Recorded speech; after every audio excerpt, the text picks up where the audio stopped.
Answer सर्वांगीण मार्गदर्शन भाग 4 हिंदी वैद्य दिलीप गाडगीळ पुणे।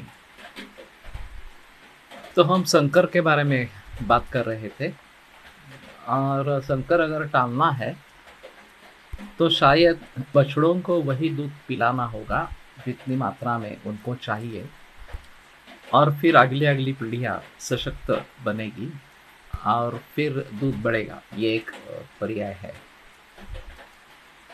और दूसरा पर्याय जैसे कि ये बताया गया, लेकिन वो वर्णशंकर है इसलिए वो ज़्यादा अच्छा नहीं है। देसी गाय से ही शंकर बनवाना इस प्रकार से। तो यही सिलसिला फसल के बारे में या अनाज के बारे में भी है।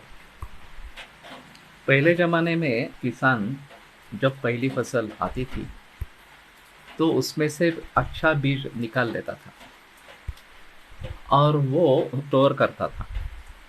खास करके जो रक्षा होती है तो उसमें उसको रखते थे और अगले बरस वो निकाल के बीज रोते थे। लेकिन फिर यह हाइब्रिडाइजेशन का जमाना आ गया। बहुत सारी सीड कंपनियां आ गई और वो देती है कि इससे फसल अच्छी होगी, ज़्यादा होगी और उसकी गुणवत्ता भी बढ़ेगी, आकार बड़ा हो जाएगा, दिखने में अच्छा रहेगा, इस प्रकार से। और उस प्रकार का बीज बोने के बाद ये सिद्ध भी होता है कि हाँ, फसल ज़्यादा आती है, उत्पादन बढ़ता है। तो शुरू में इसका प्रचलन बहुत भारी रहा, लेकिन इसमें एक बात ऐसी है कि अगर दूसरे बरस में किसान अपना बीज फिर से उससे बना ले तो फिर सीड कंपनी का कुछ नहीं रहेगा और उनको 2-3 बरस में भी अपना काम बंद करना पड़ेगा। तो इन्होंने इसके बारे में खिलवाड़ शुरू की, जेनेटिक्स के बारे में। और जो उससे फसल आएगी उसमें जो बीज बनेगा वो निर्बीज बनेगा, इनफर्टाइल बने, इस प्रकार की योजना की। तो ये एक अहम चीज़ है। अगर जो धान हम खा रहे हैं वो खुद दूसरा पुनरुत्पाद के लिए अक्षम है, समर्थ नहीं है, तो वो खाकर हमारे शुक्र धातु के ऊपर क्या परिणाम होगा। अभी शुक्र धातु की समस्या पूरे विश्व भर में बढ़ रही है कि शुक्राणुओं की संख्या कम होती जा रही है, स्पर्म जो है वो, और इनफर्टिलिटी के केसेस बढ़ रहे हैं। तो उसका ये भी एक कारण हो सकता है।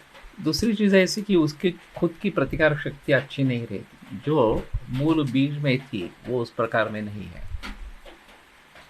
और फिर उसके लिए केमिकल पेस्टिसाइड्स का कवरेज देना ये अनिवार्य इस प्रकार का हो जाता है। इस प्रकार से केमिकल पेस्टिसाइड्स का कवरेज देना प्रोफिलैक्टिक या रोग उत्पन्न ही न हो इसलिए शुरू से ही ये कीटकनाशक दे देना।